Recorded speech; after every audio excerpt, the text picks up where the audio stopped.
코스닥이 결국에는 하락으로 방향이 잡힙니다. 유가증권 시장은 그래도 좀 버티는 듯한 2,500선 지지되면서 2,506포인트 정도 선 나타내고 있는데요. 코스닥은 지금 확실히 꺾여서 낙폭이 점차 깊어지고 있습니다. 0.84% 정도까지 하락하고 있는데요. 830선대 중반 자리 잡고 있습니다. 현재 외국인은 코스닥에서 좀 많이 파네요.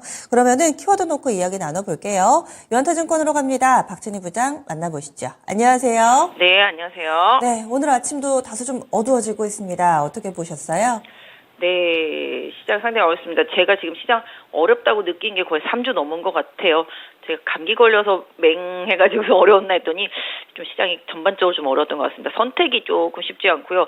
매수 잘못하면 손실이 크게 나는 상황인 것 같습니다. 리듬을 좀 잘 타면 또 상대적으로 좋을 수도 있겠는데요.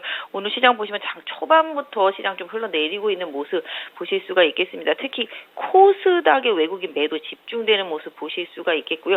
2차 전지주들 최근에 계속 약간 공매도 늘어나는 상황 속에서 과열 이후에 고평가 논란들이 이어지면서 2차전지 양극재 섹터주들의 하락세가 좀 심화되는 모습이고요.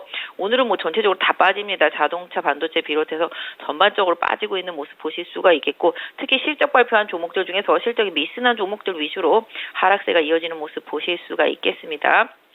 전체적으로 지금 IT 섹터주들도 다 약한 모습, 그나마 지금 좀 강하다면 바이오 섹터입니다. 지금 셀트리온 그룹주들 급등하는 모습 나타나고 있고요. 그 외에도 제약 바이오 섹터 내에 있는 종목들 반등세에 이어지고 있는 모습 보실 수가 있겠습니다. 오늘 산발을 비롯해서 전체적으로 제약 바이오 섹터 대형주들 좀 강한 모습이고요. 좀 의미 있는 종목들도 좀 많이 올라가는 모습 보실 수가 있겠습니다. 또한 지금 보신다라면은 인공지능 섹터에서는 플리토 혼자 좀 강한 모습 보실 수가 있겠고, 로봇 섹터 장 초반부터 강하게 올라왔습니다만은 아까 초반보다는 살짝 탄력 떨어졌습니다만은 그래도 좀 상승세는 좀 유지가 되고 있는 모습이고요. 조선주들도 오늘 기자재와 함께 어제에 이어서 오늘도 좀 반등이 좀 이어가면서 낙폭과대 경기 민감주 섹터 중에서 실적이 바닥을 친 종목들 위주로 해서 흐름이 좋아지고 있습니다. 어제도 네이버 한번 짚어드렸습니다만은 실적 기반으로 오늘 강하게 올라오는 모습 보실 수가 있겠죠. 그래서 기술주 성장주 섹터주들, 금리 때문에 피해본 섹터주들, 낙폭과대 경기 민감주들 중심으로 해서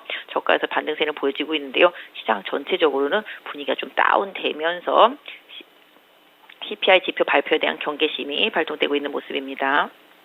그동안에는 2차전지만 보면 됐다면 이제는 여기에서 시선이 좀 분산돼서 그래서 좀 더 어렵게 느껴지는 것 같네요. 키워드로 정리해 보겠습니다. 첫 번째 키워드 보시죠. 제약바이오와 기술주의 강세입니다. 어제도 성장주 기술주 이쪽 금리 영향 받으면서 좀 나아지고 있다 짚어주셨는데요. 셀트리온 그룹주들이 또 호실적도 마침 내줬습니다. 그럼 이 부분 어떤 대응 전략 필요할까요? 네, 바이오 시밀러 쪽들이 역시 실적에 대한 기대감이 확실히 좀 있습니다. 특히 셀트리온 그룹주들 같은 경우도 실적에 대한 기대치가 계속 올라가고 있는 모습 보실 수가 있겠는데요. 셀트리온도 실적 발표 이후에 지금 힘을 내고 있는 모습 보실 수가 있겠습니다. 지금 셀트리온 같은 경우도 이제 램시마 실적을 이끌면서 주가가 강하게 반등을 하는 모습이고, 그러다 보니까 셀트리온 그룹주들 셀트리온 제약이라든지 셀트리온 헬스케어까지 시장을 좀 강하게 이끌고 있는 모습 보실 수가 있겠습니다. 결국 제약바이오도 실적이다라고 답을 찾아보시면 답이 될 것 같습니다. 어제 바이오니아라든지 루트론이 하락세도 보시면 기대했던 부분이 부족하다 보니까 매물이 나오고 있는 상황이거든요. 상대적으로 먼저 매물을 받은 종목들은 기대치보다 괜찮네? 지금보다는 더 나빠질 게 없겠네? 이런 심리로 올라오는 쪽들이고, 금리에 영향받는 성장주 기술주들 또 마찬가지가 되겠죠. 네이버도 어제 20만 원 언저리에서 왔다 갔다 하다가 지금도 강하게 잘 올라오고 있는 모습인 것처럼 결국은 실적 발표 이슈를 지나가면서 기술주 성장주들, 오늘 로봇이나 인공지능도 그 영향이 있겠습니다만은 궁극적으로 이제 실적이 답이다. 그리고 또 금리의 영향을 크게 받았던 제약바이오 섹터주들은 또 6월에 또 학회에 있습니다. 그거에 대한 기대감도 같이 살리고 있는 모습 보실 수가 있겠습니다. 그러다 보니까 시장에서 좀 소외됐던 제약바이오 섹터주도 오늘 흐름 좋습니다. 지금 레고캔바이오도 잘 올라오고 있고요. 그 외에 제약바이오 섹터주들 종목들 잘 올라오는 모습 보실 수가 있겠습니다. 결국은 좀 기대치가 있는 종목들, 아까 말씀드린 대로 네이버라든지 이런 기술주들, 그러니까 너무 실적보다 많이 올라갔다거나 아니면은 이런 부분들 때문에 많이 처져 있었던 종목들 중에서 기대치가 있는 종목들 쪽으로 순환매가 좀 강하게 들어오고 있다는 점 염두에 두실 수가 있겠고요.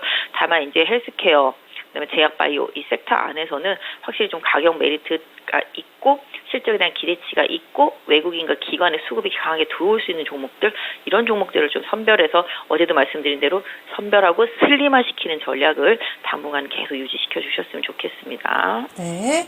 다음 두 번째 키워드 보겠습니다. 2000지 전체적으로는 좀 무거운데 낙폭과대 실적, 조선 및 기자재 강세 이렇게 얘기하셨어요. 2000지 내에서 실적주는 강하다라는 말씀이신 건가요? 그 부분보다 2차 전지 안에서도 약간 로테이션이 있고요. 상대적으로 2차 전지에 가려졌던 경기 민감주 섹터주들이 어제부터 부각되고 있다라는 말씀을 좀 드리는 거죠. 수급이 지금 시장의 수급이 엄청나게 좋은 상태가 아니기 때문에 이게 다 오르지를 못합니다. 그동안 2차 전지가 오를 때 피해봤던 종목들이 지금 오르가고 있다라는 점이 되겠습니다.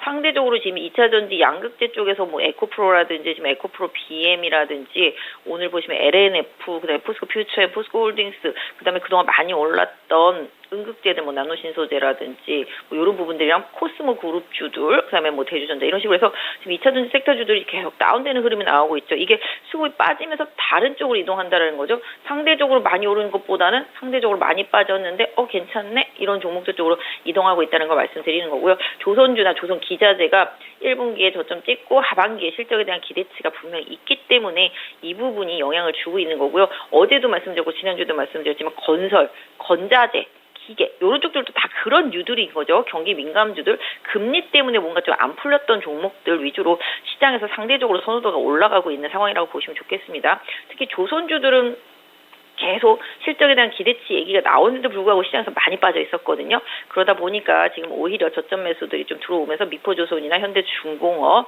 그다음에 대우조선 등 해서 반등세가 좀 나타나고 있는 상황이고요. 조선 기자재들도 어제부터 좀 강한 흐름들이 좀 나타나고 있는 모습 보실 수가 있겠습니다. 그래서 이런 부분들 좀 챙겨서 보신다라면은 지금은 실적이 바닥이고 하반기에 확실히 좋아질 수 있는 종목들을 좀 찾아내서 아까 말씀드린 대로 슬림화시켜서 투자하는 전략이 좀 맞겠고요. 일단은 뭐 이게 시장이 지금 이분법적입니다. 2차 전지 아니면 다른 것들.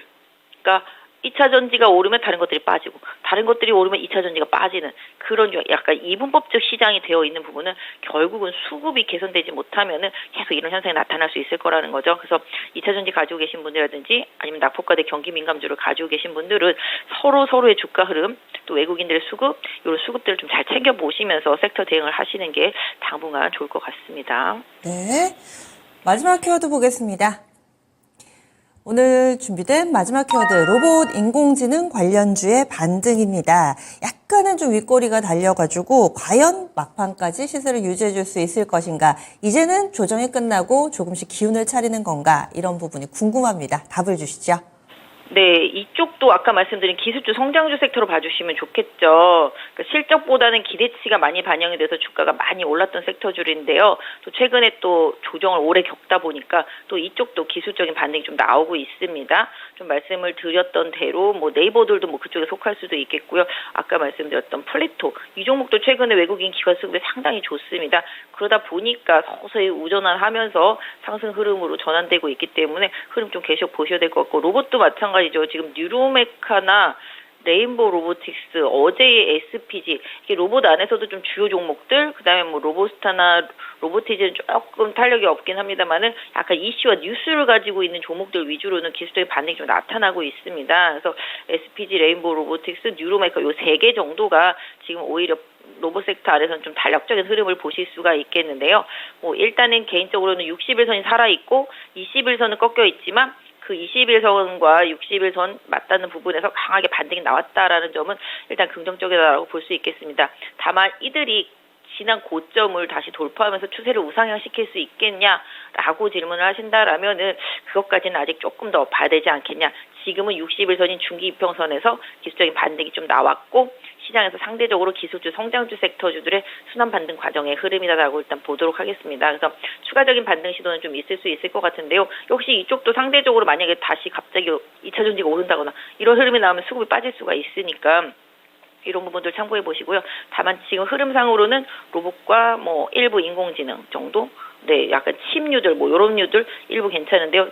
개인적으로는 인공지능보다는 로봇이 지금 조금 더 낫고, 인공지능 안에서는 다른 것보다는 플리토, 요 정도 하나 정도가 지금 좀 흐름이 좋다라고 좀 말씀드릴 수 있겠습니다. 그래서 일단 기술주, 성장주 섹터 내에서 뭐 선조종, 그러니까 1, 2, 3월에 주도했다가 선조종 받았던 종목들 중에서 지금 기술적인 반등이 나오는 상황이다라는 점을 염두에 두시고요. 이 종목들 뭐 중간에 고점에서 좀 물리신 분들은 요번 기술적 반등을 조금 활용하시면서 비중을 좀 조절하시는 전략이 요번 달에 조금 필요하지 않을까 싶네요. 그러면은 이런 기술적인 반등이라고 이야기해 주신 종목군들은 짧게 단기 대응하는 게 더 유효하다라고 보시는 거죠? 뭐 만약에 60일선 지지 받고 뭐 기술적인 반등을 노려서 매수하신 분들이라면은 당연히 좀 트레이딩 전략이 맞겠고요. 중간에 좀 뭐 매수하셨다가 물리신 분들이라면은 20일선이 꺾기 했던 그 시점쯤 만약에 뉴로메카 기준으로 따진다라면 한 41,000원, 42,000원 이 부분이 저항대가 되겠고요. 뭐 그다음에 뭐 SBB테크 기준으로 본다라면은 한 6만 원대 후반 정도, 그다음에 뭐 레인보우 로보틱스 기준으로 본다라면은 한 12만 원대 중후반 정도, 요 정도가 좀 강한 매물이 있는 구간대가 될 수 있기 때문에 이런 기술적인 반등을 이용해서 한번 매도해 줬다가 그다음에 다시 재매수를 할지 말지는 뭐 시장의 흐름이나 수급이나 뉴스를 좀 보시는 게 좋겠다라는 거죠. 그래서 무한정 계속 갈 수 있는 건 아니다. 다만 이제 로봇 섹터는 개인적으로 봤을 때 초장기적으로 봤을 때는 2차 전지 못지않게 커나가야 되는 성장 산업인 건 확실히 맞다라는 점이죠. 대기업들이 계속 로봇을 투자하고 있고 인구 감소 속에서 로봇의 필요성은 점점 늘어나고 비용 절감을 위한 로봇에 대한 투자는 계속 이어질 수밖에 없기 때문에 로봇주들은 모르겠습니다. 길게 봤을 때는 분명히 성장세는 확실한데 뭐 단기적으로 1, 2, 3월 달에 워낙 올랐던 부분의 눌림목 이후에 다시 또 추세를 살릴 수 있을지 여부는 뭐 향후에 나오는 뉴스라든지 뭐 실적 이런 부분과 뭐 이슈 이런 부분들을 조금 더 보시면서 천천히 가셔야 되는 게 아닌가 싶습니다. 네, 알겠습니다. 꼼꼼한 분석 고맙습니다. 네, 감사합니다. 네, 유한타증권의 박진우 부장이었습니다.